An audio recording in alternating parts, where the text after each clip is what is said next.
Ahora sí ya es momento de saludar a nuestro invitado. Le hemos presentado antes. Manolo Carpio es vocal del Foro Nacional de Ciberseguridad, es antiguo CISO global de Telefónica, es actualmente también, entre otras cosas, miembro del comité asesor de la Fundación ESIS Empresa, Sociedad y Seguridad. Hoy es nuestro invitado. Decía Pablo que hay gente que pagaría por estar 10 minutos con él. Bueno, nosotros os damos gratis 40 que van a llevarnos hasta las 8.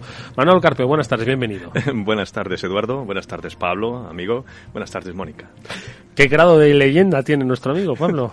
Pues todo, ya ves, simplemente con todo el currículum y toda la experiencia que tiene de todos los diversos sitios en los que ha estado, ya te puede dar una visión bárbara de lo que es la ciberseguridad. Sobre todo ese puesto también de responsable global de la ciberseguridad de Telefónica, que no es una empresa pequeña precisamente y que no tenga muchos trabajadores y muchos países y muchas legislaciones que tener en cuenta y muchos detalles que tener en cuenta, te da una visión de todo lo que ha podido ver Manolo y de todo lo que te puede venir bien de esas experiencias para absorber y trabajarlo luego en otras empresas. O sea, que es que todo lo que ha visto Manolo, vale. Y la pregunta es, ¿qué estás viendo hoy con esas gafas de experiencia, de actividad? ¿Cuál es el escenario que estás mirando hoy? Bueno, primero quiero empezar, porque lleva razón Pablo, mi buen amigo Pablo, en lo que dice. Yo empecé en esto de la ciberseguridad cuando no se llamaba ni siquiera ciberseguridad. Yo empecé persiguiendo freakers, que llamaban así, los previos a los hackers, ¿no?, que eran los hackers de las centrales telefónicas. Y entonces se utilizaba, te estoy hablando del año 92, 93, no existía algo llamado Internet, no existía. Y entonces sí existían las Bulletin Board Systems, ¿no?, que eran una especie de chats en los que los freakers, que se llamaban así, los que intercambiaban datos de las centrales telefónicas para hacer... Era un juego, eran románticos y lo que querían eran hacer llamadas de larga distancia de forma gratis, o sea, eran conferencias gratis, ¿no? Porque antes, para los que no lo sepáis, antes se pagaba mucho dinero por una llamada a Canarias, por ejemplo, o a otro país, ¿no? Llamadas internacionales costaban una fortuna, una llamada de esas. Entonces había gente que hackeaba las centrales telefónicas para hacer este tipo de llamadas. Yo empecé persiguiendo a esta gente, y degenerando, pues se llega a ver cosas. Habéis estado hablando ahora del DLP, pues sí, precisamente ahora de las cosas que se ven dentro de lo que es la protección de información, se ven sistemas CASB, se ven sistemas DLP. Precisamente yo trabajo ahora para un CRM y uno de los temas, tenemos por cierto implantada esta tecnología, por supuesto, para control de información, y efectivamente la gente roba, y no hay países, antes también lo has mencionado tú, hay países como España, como Japón, donde existe todavía una cierta cultura de pertenencia a la empresa por parte de los trabajadores. Hay una gran fidelidad, creedme, pero no es así en otros países. En países asiáticos, en países latinoamericanos, no existe esa ligazón entre el empleado y la empresa, ¿no? Y efectivamente, pues desgraciadamente se dan muchos casos de robo de información, Entonces esto, y el CISO tiene que ser consciente de ello y tiene que poner las medidas para detectarlo y perseguirlo o evitarlo, ¿no? O sea, esto se ve. Y cosas que se están viendo ahora también, pues de todo, se está viendo de todo. Ahora se ven más temas que antes, hace 30 años o hace 20, no sé, ni siquiera pensábamos en ello, que es el tema de la ciberguerra, la utilización de herramientas y conocimientos privilegiados sobre vulnerabilidades de día cero, con fines incluso militares, ¿no? Se están viendo cosas de este tipo, ¿no? Es que es fascinante, es un campo tan amplio. Comentamos antes también el tema de eventos que puedan suponer como lo que fue el meteorito a los dinosaurios. Podría ocurrir algo similar también ahora, precisamente que nos encontramos este año y el año próximo en un máximo de actividad solar con un efecto Carrington, un evento Carrington que podría dar al traste con todas las comunicaciones en cuestión de minutos de todo el mundo. Lo que supondría eso, ¿no? Entonces es tan amplio y tan diverso, sí, como cosas que el CISO tiene obligación de prever. Luego pasarán o no pasarán, ojalá que no pasen. Hace 11 años estuvo a punto de pasar, ¿no? Y ya ha pasado en Quebec, por ejemplo, pasó hace 25 años. Todo el norte de los Estados Unidos y la zona de Quebec quedaron con un blackout durante varios días, ¿no? Es decir, estas cosas pueden pasar. Bueno, quiero decir que la ciberseguridad da para mucho y todo aquel que ahora esté pensando en hacer su vida profesional, su vida profesional, pues tiene muchísimos ámbitos a los que poderse dedicar. Que estas cosas de riesgo son apasionantes, Eduardo, porque es que además estás hablando de cosas con un impacto brutal, pero con una probabilidad de ocurrir muy relativa, porque es una vez igual cada 11 años, que bueno, igual en este año, estos 11 tenemos suerte y tiene que ser los 25, tal, o yo recomiendo que la gente busque ese efecto Carrington en internet para leer un poquillo y ver qué es lo que ocurrió hace unos años. Es lo que dice Manolo, que si te pilla, que te pille preparado. Exacto. Sí. Eso es la base también, o sea, la base de tener la preparación y demás. Y me ha hecho gracia la parte de los frikers, porque no sé si te acuerdas que Steve Jobs y Steve Wozniak empezaron así, con las llamando de Boston a California. Sí, pero esto era no sé si lo sabréis, se llamaban las blue boxes, las cajas azules, ¿no? Y lo que hacían era, pues eso, los modems, antes la señalización en sistemas de telecomunicaciones era señalización en banda, no fuera de banda. Bueno, también había fuera de banda, pero eso fue posterior, ¿no? Y entonces lo que hacían era simular los tonos que se intercambian las centrales telefónicas de señalización para decir la llamada ha empezado, la llamada ha terminado, esta es una llamada de larga distancia. Todos eran con tonos de distintos, eran pitidos, ¿no? Que se oían, probablemente los que sean más viejos lo recordarán, ¿no? Y entonces lo que hacían era, inventaban unos módems, ¿vale? Con unos sintetizadores. Por eso de ahí ahora comprenderéis por qué Steve Jobs empezó también tiene una patente, o alguien de esta gente tiene una patente con sintetizadores, el primer sintetizador que hubo de música, porque eran expertos en fabricar blue boxes. O sea, todo esto al final está conectado, ¿no? Y era una época pues de románticos, ¿no? Porque al final lo que trataban no era de vender las llamadas, sino de llamar gratis, ¿no? Por el simple hecho de ver una obra que funcionaba y le robaban unos dinerillos a las operadoras, ¿no? El ego, que siempre ha sido tan importante en este mundo. Siempre. Eso no ha cambiado, ¿verdad? No, eso no ha cambiado. Pero el resto de cosas, Manolo, ha cambiado prácticamente todo. Es verdad que todo está muy interrelacionado, como decías, desde esos frikes, desde aquellos años. Es que ni la ciberseguridad tenía el mismo nombre. No tenía. La ciberseguridad es un bautismo de hace aproximadamente 20 años, quizá menos de 20 años, que es cuando lo que siempre fue seguridad de la información, o seguridad informática. O Infosec también se llamaba, sí, ¿no? Infosec, Information Security. ¿Vale? Pues entra en contacto con una cosa maléfica que era Internet, ¿no? Cuando ya Internet pasa a ser parte de la infraestructura, entonces empieza a llamarse de ciberseguridad. Pero antes, cuando no existía Internet, sí que existía seguridad de la información, ¿vale? Y pasa que era preocupación de muchas menos empresas, en ambientes gubernamentales, militares, ¿de acuerdo? Pero sí que existía la seguridad de la información, siempre ha existido la seguridad de la información. Pero ha sido cuando se ha popularizado el uso de Internet y se han digitalizado las empresas, se han conectado los negocios a Internet, cuando apareció la palabra ciberseguridad, ¿eh? No, estaba pensando que las empresas se han adaptado muy rápidamente a esa transformación digital y a la que hablamos, para procesos de entender al cliente, para procesos de implementar pues canales digitales de venta, pero no sé si han implementado tan rápidamente la necesidad de toda esa información que generan en forma de datos, ponerle la protección necesaria. Las grandes obviamente sí, pero ¿el resto? Pues te cuento, las grandes sí, y las pequeñas lo están haciendo a latigazos, es decir, a golpe de evento. Es decir, la seguridad es a posteriori. Pero se está poniendo. A posteriori, pero se está poniendo. Porque hoy en día ya, hace quizá 15 años no, pero ahora hoy en día ya todos los consejos, afortunadamente, todos los consejos de administración, porque esto está en la prensa, en los media, ya generalistas, el tema de la ciberseguridad, ¿vale? Creedme que esto no ha sido así siempre. Es que los que sean CISOs hoy son muy afortunados. Los que fuimos CISOs en la época del desierto, de vagar por el desierto, cuando esto nadie nos creía, nadie nos hacía caso, estoy hablando de los CISOs de los finales de los 90 y quizá primera década de este siglo, ¿vale? Bueno, pues esto era llorar, era predicar en el desierto. Pero hoy en día un CISO pide un presupuesto y normalmente, hombre, le pueden achicar, pero generalmente consigue lo que quiere, o lo que necesita. ¿Por qué? Porque hay una concienciación en la alta dirección. ¿Qué ocurre? ¿Cuál es el problema? El problema aquí es el apetito del riesgo. Esto es una cosa fantástica que diseñaron, de la que hablan los auditores, y es el apetito del riesgo porque al fin y al cabo un negocio es un riesgo. Todo empresario que pone dinero sobre la mesa para levantar un negocio está arriesgando su dinero. Y la ciberseguridad es otro riesgo calculado. Entonces, los directivos y los CISOs calculan el riesgo asumible. Entonces, hay empresas de un mismo sector. Por ejemplo, pongamos una floristería que tiene un WordPress y que tiene más agujeros que un gruyère, ¿no? Bueno, pues hay distintas floristerías, pero hay algunos que están más concienciados y ponen más medidas de seguridad, que al final va como coste al producto final que se vende, y hay otros que asumen más riesgo poniéndole velitas a San Antonio en lugar de comprar un DLP. El dinero que van a gastarse en el DLP se lo compran en velitas para San Antonio. Y puede que pase, puede que no pase. Y eso es lo que es fascinante de este mundo, ¿no?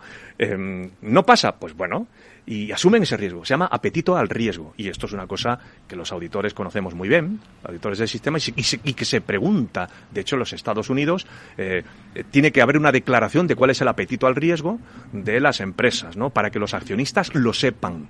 La SEC, esto lo tiene en los informes anuales, hay un capítulo que es el apetito al riesgo, donde dice, bueno, esto está relacionado con los planes de contingencia, con los BIA, los Business Impact Analysis. ¿Cuánto dinero cuál es el umbral de dolor de la empresa? ¿Cuánto dinero está dispuesta a perder por un ciberincidente la empresa como máximo? Y entonces la empresa dice, mira, pues $1 millón, ¿no? Y a partir de ahí, de esa cifra, el CISO ya se pone a trabajar y diseña sus planes y diseña sus medidas para, en caso peor, no llegar a perder ni $1 millón, ¿vale? Esto es el apetito al riesgo. Entonces, como eso es una cosa variable, pues hay distintas estrategias, distintos... hay gente que es, bueno, pues que pone muchas medidas de seguridad, que son psicópatas de la seguridad o que son obsesos de la seguridad, y hay otros que son más rumbosos. No, en ese sentido, hay un punto ahí que me gustaría que entrara un poquito más a hablar, Manolo, que es la parte de continuidad de negocio, los vías y todas estas cosas que quizás se ven más en las grandes empresas, pero que de alguna forma también las medianas se deberían empezar a plantear qué ocurre si tienen un desastre. Claro. Esto, bueno, lo siento por vuestra audiencia porque probablemente sea lo menos sexy de lo que se habla aquí en esta mesa, ¿vale? El tema de la continuidad de negocio, porque es una cosa como muy tripera, muy crematística, muy ligada al dinero, pero creedme que esto es lo que mola en la alta dirección, ¿eh? Cuando hablas con estas cosas, dirás, a ver, tell me more, hábleme un poquito más de esto, ¿no? Y no, aquí no estamos hablando de pues eso, lo que habéis hablado antes, que es algo fascinante, las vulnerabilidades y todas estas cosas, ¿no? Que son las partes más techy, que es lo que la audiencia seguramente, pero creedme que el tema de continuidad de negocio es un tema que sí se escucha muy bien arriba y que es una faceta que todo CISO debe tener controlada, bajo control. Pues dejadme una cosa, que vamos a hacer una brevísima pausa, vamos a escuchar un consejo, pero luego vamos a ver lo de la continuidad del negocio, que al final es uno de los aspectos sobre los que menos luz se aporta cuando hemos visto incidentes de ciberseguridad. Eso es, justo. Sabemos que se han producido, pero no sabemos... ¿Qué pasa? El plan B. ¿Cuál es el plan B? Exactamente. Bueno, pues ahora nos lo cuentas. Si inviertes en bolsa, esto te va a interesar. XTB tiene la mejor tarifa para comprar y vender acciones y ETFs, cero comisiones hasta 100.000 euros de nominal. Si inviertes en bolsa o quieres empezar, más sencillo e imposible. Entras en xtb.es, abres una cuenta online y en menos de 15 minutos compras y vendes acciones con cero comisiones, con atención al cliente en castellano y disponible las 24 horas al día. ¿A qué estás esperando? Ya son más de 450.000 clientes los que confían en xtb.es. Riesgo 6 de 6. Este número es indicativo del riesgo del producto, siendo 1 indicativo del menor riesgo y 6 del mayor riesgo.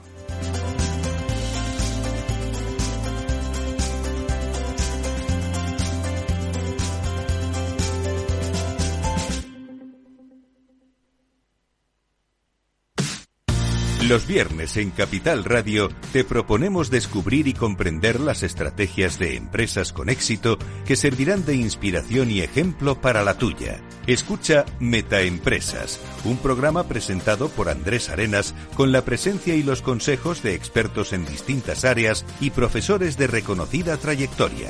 Todos los viernes a las 7:30 de la tarde, Metaempresas, Capital Radio. Los viernes en Capital Radio te proponemos descubrir y comprender las estrategias de empresas con éxito que servirán de inspiración y ejemplo para la tuya. Escucha Metaempresas, un programa presentado por Andrés Arenas con la presencia y los consejos de expertos en distintas áreas y profesores de reconocida trayectoria. Todos los viernes a las 7:30 de la tarde, Metaempresas, Capital Radio. Después del trabajo, After Work, con Eduardo Castillo, Capital Radio.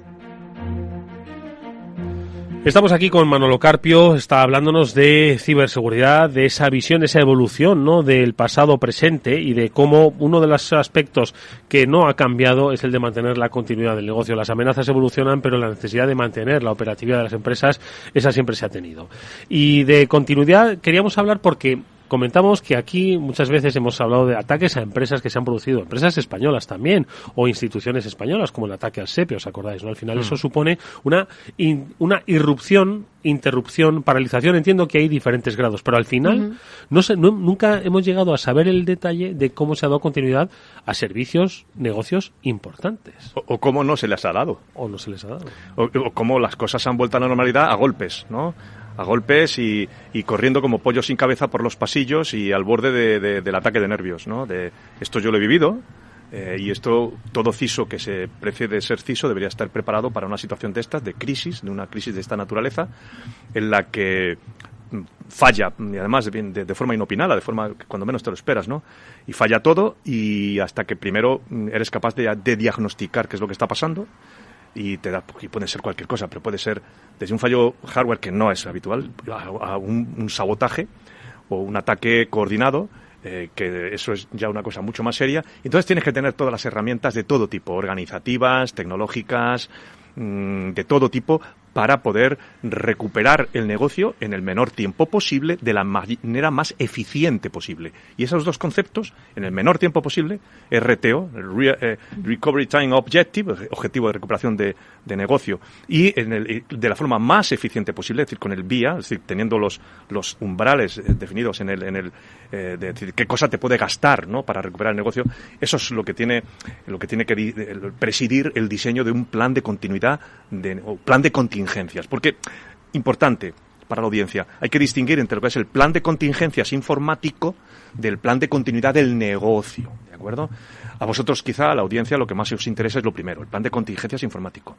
O sea, tenéis que pensar, chicos, CISOs que estáis ahí al otro lado, tenéis que pensar en el plan de contingencias de vuestra informática, de vuestras comunicaciones, hacer un análisis de puntos singulares de fallo, ver cuáles son los escenarios de desastre que queréis proteger y presentad esto a la dirección, no va a pasar nada, os lo van a escuchar y seguramente os lo van a financiar, ¿de acuerdo? Porque están obligados a financiároslo, porque el negocio no se puede permitir no tener un plan de contingencia informático, ¿de acuerdo? Y bueno, pues sería largo y tortuoso aquí hablar ahora de eso, no sé si bueno, en las largas noches de invierno que nos esperan, Winter is coming, ya sabéis, hay muchos manuales por ahí por internet, y a leer, chicos, a leer, que se lee muy poco últimamente, los CISOs leen muy poco. Es que hay mucha oferta de series. Será eso, seguramente. Pues yo le recomendaría la serie esta que acaba de estrenar Movistar, se llama Apagón. Yo anoche por casualidad vi el primer capítulo y va de esto, precisamente. O sea que... Tenemos que hacer una serie a lo mejor sobre este plan de contingencia, lo ponemos bonito, lo guionizamos como hacen en Hollywood, como hace Netflix, que sabe hacerlo muy bien. Y así ¿qué haría usted en un ataque preventivo de ABUS? ¿Qué haría usted en un caso, si es usted CISO o responsable de informática de su empresa, si ocurriera algo así? Y entrenar, Manolo, es una de las capacidades básicas en este sentido. Hemos hablado mucho de prevención, de detección. En este caso estamos hablando de respuesta a incidentes. Esa respuesta hay que entrenarla. Hay que tener ese plan de contingencia, pero cuando suene la alarma, si antes no lo has practicado y no lo has entrenado, correcto, no vas a seguir los tienes pasos. Que hacer tu roleplay, tus teatritos, yo los hago, tienes que montar el teatro, llamar a la gente, educarla, que la gente sepa lo que tiene que hacer para evitar ese síndrome del pollo sin cabeza. ¿Vale? Para que todo el mundo sepa lo que tiene que hacer en un caso de crisis, ¿no? Y sobre todo, ¿quién da las órdenes? ¿De dónde vienen las órdenes? ¿Cómo se transmite esto a redes sociales? Etcétera. Bueno, ¿os acordáis de WannaCry, no? ¿Qué os voy a contar? Nos acordamos. ¿Qué os voy a contar? Qué bonitas apariciones en prensa. Eso es. Y nada, es que la continuidad de negocio también supone, de negocio, no la parte de contingencia informática, la continuidad de negocio también supone el control de lo que se dice en redes sociales, el control de lo que, en fin, de lo que se dice a los clientes, Imagen, reputación. En medios de comunicación. En medios de comunicación, pero como por ejemplo. Claro, pero es que en ese caso precisamente estoy dando en un punto muy importante, que es esos gabinetes de crisis no son solo de los informáticos. Sí. Exacto. No es solo de seguridad ni de los informáticos, es de toda la compañía. Toda la compañía, presidida por el CEO. Uh-huh. En mi empresa es así. En mi empresa es el CEO quien preside el comité de crisis, y nosotros hacemos drills, se llaman así, ejercicios de diversos escenarios, ¿no? Por ejemplo, el colapso de un edificio. ¿Sabéis lo que pasó en el edificio de Alcatel hace no muchos años? ¿No? Se hundió el edificio de Alcatel, suministrador clave de Telefónica. Se vino abajo, colapsó. Una noche, afortunadamente, gracias a Dios, fue a las 3 de la madrugada y no hubo desgracias personales. Pero la empresa estuvo a punto de desaparecer aquí en España precisamente por eso, ¿no? Afortunadamente tenían un plan de contingencia de sedes, ¿vale? Pero bueno, hay imágenes fantásticas. ¿Por qué no? Y qué no hablar, qué no decir de lo que ocurre, por ejemplo, en Latinoamérica, con los sismos que llaman allí, o con los desórdenes sociales. Entonces, hay que plantear, el CISO tiene que plantear lo que se llaman escenarios de desastre, se llama así. ¿Sabéis, por cierto, cuál es otro escenario que habitualmente ya no se pone, afortunadamente? ¿Cuál es? El de las pandemias. Imagínense que hay una pandemia y todos sus empleados... Oye, ¿sabéis lo que pasó durante la pandemia? Esa historia aún no se ha escrito. De cuántas empresas estaban preparadas para el teletrabajo y cuáles no. ¿Cuántas se prepararon a golpes? Y sí, claro. Porque los firewalls no daban ancho de banda para que todo el mundo desde sus casas se pudieran conectar. O el RAS, o el sistema de control de acceso remoto por VPN. No todo el mundo tenía VPNs. Ojo, es que ese tema todavía no se ha escrito. Y debajo de la alfombra... Oye, esto me hace preguntarte, como profesional de la seguridad que eres, que estás además en diferentes foros en donde no solo se controla la seguridad cibernética, sino también la seguridad física, lo estamos viendo ahora. Sí. No hemos entrado en una especie de cultura de sentirnos excesivamente seguros con todo en la vida. No hay guerras, las guerras son por televisión, no están cerca de nosotros. No sé, van a afectar a nosotros, ¿no? Bueno, sí, en eso llevas razón. Y entonces, de acuerdo a esa especie como de confianza ciega en la seguridad, pues estamos bajando la guardia, y estos planes de contingencia, pues si de repente estoy seguro de que uno en 2019 hace un plan de contingencia sobre una pandemia que nos encierra en casa, le echan a la calle por gastar recursos de la empresa. Le tildan de loco. Exactamente. Por favor, ¿cómo se te ocurre? ¿No? Entonces, ¿no crees que estamos en un escenario así como un poco de laxitud? Difícil contestar a esa pregunta si estamos o no estamos, pero lo que sí me preocupa es que cada vez dependemos cada vez más, y ya absolutamente, de la tecnología, y cada vez son más tecnologías, más integraciones de distintas tecnologías, más piezas del puzzle difícilmente controlables, ¿de acuerdo? Porque antes los sistemas eran menos sistemas y eran más controlables, ¿de acuerdo? Y ahora hemos perdido el control de muchos sistemas, nube, proveedores, etcétera, y al mismo tiempo son cada vez más sistemas de más diverso índole y tipo, ¿de acuerdo? Y entonces, digamos que el control se nos va un poco de las manos. Entonces el control en cuanto a la seguridad que tú mencionabas, Eduardo, ahora están entrando a nuestros sistemas los proveedores, incluso los propios clientes, y tenemos a veces poco conocimiento de qué están haciendo nuestros sistemas, ¿vale? Ahora tenemos muchas más tecnologías, ahora las cadenas de suministro vienen de China y no sabemos por dónde han pasado, el tema de SolarWinds, por ejemplo.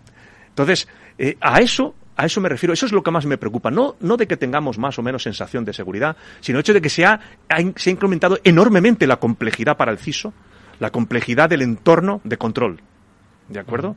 Este es el problema.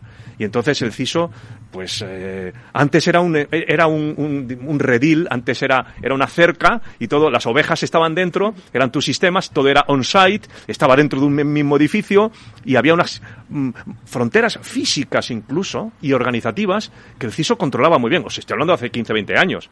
Pero es que ahora ya con la nube, con la cadena de suministro, con que ya todo se está subcontratando, pues ahora se pierde el control. Y esto, y con la enorme cantidad de tamagotchis que aparecen en el que es un simo, pues, y esto es lo que realmente hace que se pierda el control y que no sea cierto eso que tú decías. Si eres un CISO, deberías de estar preocupado por si tienes una falsa sensación de seguridad, Yo quería preguntarte también, uno de los muchos cargos que tienes también. Estabas, si no me equivoco, de vocal en el Foro Nacional de Ciberseguridad. Sí. Esto es gratia et amore. O sea, ahí estamos participando un grupo de gente. Pero antes comentábamos, aquí el Departamento de Seguridad Nacional, a quien agradezco el honor que nos hace a la Fundación ESIS, lo que hizo fue, no ha designado a personas concretas. Yo no soy digno de desabrochar las sandalias yo soy un mindundi. Si he llegado a estar es por la empresa en la que he estado. Yo he surfeado la ola, no por mis méritos, sino por el sitio en el que he estado, ¿no?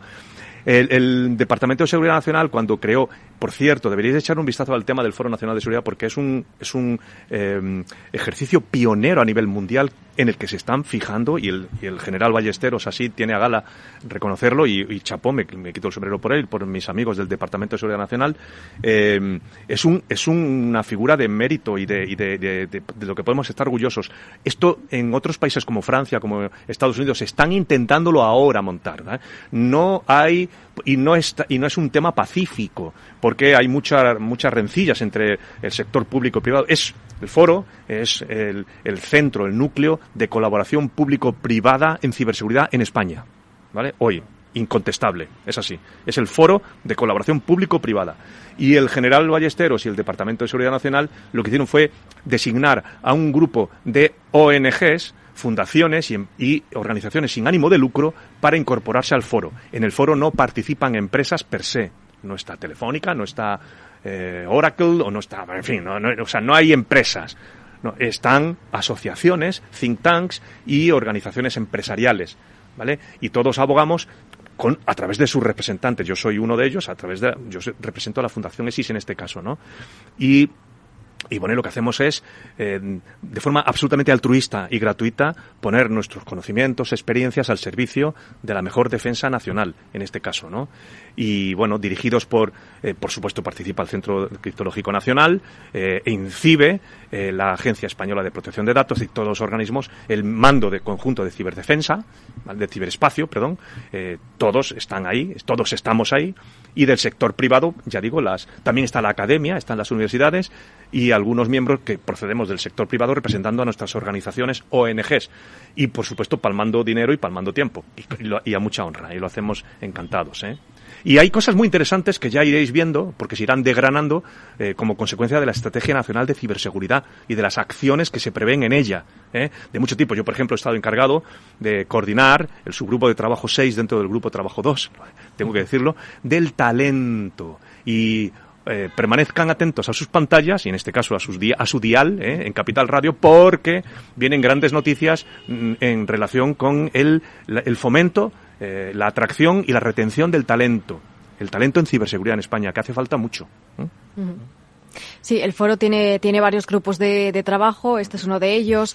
Otro es, por ejemplo, pues también temas de formación, certificaciones, y el de cultura de ciberseguridad, que el año pasado ya lanzó, este año, el libro blanco de cultura de ciberseguridad. Eso es, en España. Justamente. Se está trabajando, muy bien dicho, o sea, es que se está trabajando en muchos frentes, sí. Y lo que pasa es que vamos lentos, esto va lento porque, bueno, hay muchas sensibilidades y tal, pero bueno, yo creo que se va con paso firme y bueno, yo espero que con el tiempo, no sé si ya estaré, yo creo que no, porque también yo necesito una renovación, y bueno, pero lo importante es que otros cojan el testigo, gente más joven coja el testigo, y que esta experiencia se mantenga en el tiempo, porque es buena. España es un país mediano a nivel internacional en cuanto a nuestra capacidad inversora para protegernos en temas de ciberseguridad, ¿vale? Entonces, iniciativas, o sea, no podemos desperdiciar ni un gramo ni de talento ni un gramo de coordinación entre sector público y sector privado, evitando solapamientos, generando sinergias, ¿vale? No podemos permitirnos el lujo de desperdiciar ni un gramo todo esto, porque somos un país pequeño, no tenemos los presupuestos que puedan tener pues Estados Unidos, Rusia, China, etcétera, etcétera, y entonces si queremos maximizar la eficacia y la eficiencia de nuestras medidas como país en cuanto a protección de nuestra información, no ya no ya información de organizaciones gubernamentales, sino también de grandes empresas, de blue chips, de empresas bandera de España, ¿no? Pues tenemos que procurar todos coordinar nuestros esfuerzos en sitios como, por ejemplo, el Foro Nacional de Ciberseguridad. Además, hay que decir varias cosas que además, si se están fijando en el Foro Nacional, ya se fijaron antes en la Agencia de Protección de Datos, en las leyes de protección de datos que impulsamos aquí desde el país. Sí, señor. Somos un país pionero y además con mucho talento y con mucho que enseñar en ciberseguridad, o sea que en general sin complejos es lo que hay que Correcto, sí, señor. De hecho, cuando yo he viajado, yo he tenido la fortuna, no por mis méritos, sino por los puestos que he ocupado, desgraciadamente, no sé, porque la vida me ha llevado por ahí, mientras yo hacía otros planes, me llevaban por ahí, y he tenido oportunidad de estar en muchos foros, sobre todo europeos, pero también latinoamericanos, de prevención de fraude, de normalización, de estandarización y también de legislación, sobre todo legislación en Bruselas, ¿no? He viajado mucho allí y al principio lo hacía con cierta reticencia, pero luego después, a los 3 milisegundos, me daba cuenta de que los franceses, como el chiste, el francés, el inglés, el español, de que no tenemos nada, todo lo contrario. Yo hablaba de cosas allí que a los otros les parecían ciencia ficción, cosas que eran realidad ya aquí en España. Te das cuenta rápidamente cuando sales por ahí fuera que no tenemos nada en absoluto que envidiar por ahí fuera. Lo único que tenemos que envidiarles es la falta de complejos que tienen por ahí fuera. Y nosotros los tenemos todos. El idioma, etcétera, etcétera. Nada. Chicos, salid por ahí fuera, que no comen a nadie. Sí, además es un aspecto que siempre hemos puesto en valor, ¿no? Esa capacidad, ese desarrollo, ¿no?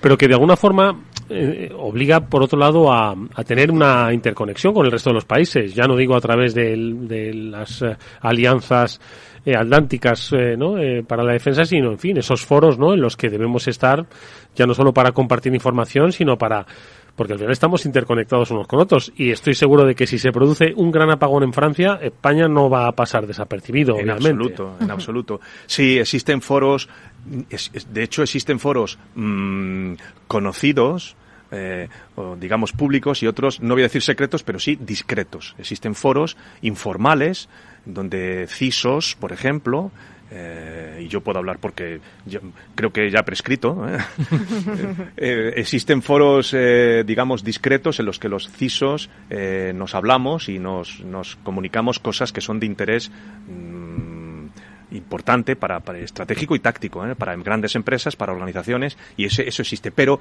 creedme, por ahí fuera no son hermanitas de la caridad. Lo único que hay son intereses. Y en estos foros, el FIRST y todas estas cosas, pues son foros donde va la gente porque tiene interés. Y el problema del intercambio de información, porque dice, no, es intercambio de información. No te creas tú que es tan fácil que un francés intercambie información contigo. Se necesita mucho tiempo, creedme en lo que os digo. Se necesita mucho tiempo. Y mantener una relación cuasi personal, y eso no se consigue llegando a una mesa un día inopinado, no, se consigue pues yéndote a cenar, se consigue pasando tiempo juntos, se consigue, en fin, durante mucho tiempo, con gente que luego cuando levantas el teléfono y les pides ayuda, saben quién eres, saben que se pueden fiar de ti, porque al final, en esto de la ciberseguridad, en sitios muy, muy, muy top, al final son relaciones de confianza cuasi personal, creedme, en resolver problemas gordos, Más de las comidas y demás, también en las conferencias. Es un sitio Exacto, también para hacer networking, estas networking, sí señor. Eso es muy importante, el networking en el mundo de la ciberseguridad y el poner cara y ojos a un correo electrónico, eso es muy importante y sobre todo generar esa confianza, que es algo que se consigue con los años, Exacto. La confianza en la otra persona, en la profesionalidad. Exacto, justo. Al fin y al cabo, la seguridad, la ciberseguridad es confianza, son casi sinónimos, ¿no? Oh yeah, sí señor, es así. Es así. Oye, pues precisamente de los foros a los que estabais haciendo referencia, sí que me gustaría que pudiésemos dedicarle unos minutos a pues uno de referencia, ¿no? Securmática, básicamente. Securmática, ¿no? Sí, que empieza esta semana, justo, martes, miércoles y jueves, van a tener lugar en el Hotel Novotel, allí cerca del Campo de las Naciones, y donde se van a reunir, pues, personas del nivel de Manolo que están a día de hoy presentando los proyectos que han estado haciendo, muchas veces de mano de partners tecnológicos, y van a estar contando sus experiencias. O sea, que un foro privilegiado para, precisamente, uno, ese networking que hablábamos, y dos, conocer esas experiencias de empresas y de proveedores tecnológicos y de retos que han ido afrontando. Yo creo que Manolo ahí nos puede contar mucho de su experiencia también. Sí, bueno, yo soy asistente a Securmática desde el número 2, hace 30 años. Porque el 1 te pilló en un viaje de negocio. No, porque el número 1 era el La Pipa. Es que bueno, esto es una historia, pero eso Pepe de la Peña, mi amigo Pepe os lo puede contar con más detalle. Sí, pero yo soy probablemente junto con Arturo Ribagorda somos los más antiguos, y por supuesto Pepe, los más antiguos de Securmática. Son ya 30 ediciones de Securmática ininterrumpidas, las que este año desgraciadamente no voy a poder estar por un tema personal, no voy a poder estar este año, pero sí, muchas veces Pepe me llamaba para presentar cosas absolutamente rompedoras, que sabía, porque Pepe, como buen periodista que es, Pepe está al cabo de la calle de lo que se cuece en las grandes empresas, las innovaciones, ¿de acuerdo? Y lógicamente lo que quiere es llevarla a su congreso para que la gente cuente lo que están haciendo, ¿no? Y grandes empresas de este país, del mundo del banca y finanzas, del mundo de las telecomunicaciones, grandes empresas, pues están haciendo cosas muy, como diría una ministra, cosas muy chulas. Se están haciendo cosas muy chulas y esto merece la pena que los demás lo sepan, ¿no? Y bueno. Pues Manolo Carpio, ha sido un placer tenerte en este programa. Hombre, el placer ha sido mío, muchísimas gracias. Esperemos que repitas nuevamente. Bueno, ya sabéis. Hay muchas cosas que contar. Ya sabéis lo que os ponéis. De verdad, muchísimas gracias. Gracias a vosotros. Reservo este último minuto para que hagamos referencia un poco a esas grandes reflexiones que nos ha dejado Manolo Carpio en el programa. Hemos hablado un montón de cosas. ¿Con qué nos quedamos, Pablo? Difícil. Yo casi me quedo con una cosa que hablaba él antes de que viniera aquí, que es que creo que podemos hacer una serie con él prácticamente de programas para ir hablando de distintas cosas. Yo me quedaría, con la parte del foro, y que somos pioneros a nivel nacional del foro y de tener unas estrategias de ciberseguridad a nivel español, y me quedaría, que aunque sea una parte un poco más farragosa, con la importancia de esos planes de contingencia y continuidad. Contingencia y continuidad. ¿Y tú, Moni? Pues me quedo también con lo que ha comentado, que hay muchísima complejidad, ¿no?, para el responsable de ciberseguridad, pero también me quedo con la parte positiva, porque creo que todo lo que nos ha estado contando Manolo ha sido positivo, ¿no? Hay retos, pero hay muchas soluciones y muchas estrategias que podemos abordar. Tan solo hay que informarse, como bien decía, y hacer las cosas bien. Yo me quedo con todo, desde los freakers hasta efectivamente con qué mirada hay que tener, una mirada de reivindicación, de orgullo, pero también de prevención para ese futuro escenario de ciberseguridad que nos está dejando, pues el día a día, esta evolución tan rápida que nos mete cada vez más en la digitalización. Y una cosilla que decía, que el paso del desierto ya ha pasado, que tenemos mucha información donde leer, donde formarnos, donde informarnos, porque en ciberseguridad al principio igual no había mucha información, pero ahora Internet está plagada de información. Pues así que menos series y más lecturas. Pablo, Mónica, como siempre, muchísimas gracias. Nos vemos la próxima semana. A ti, Edu. Amigos, nos despedimos hasta mañana, que volverá el After Work a las 19 horas aquí en la sintonía de Capital Radio. Está Jorge Zumeta gestionando técnicamente el programa. Os habla Eduardo Castillo. Nos vemos mañana. Adiós.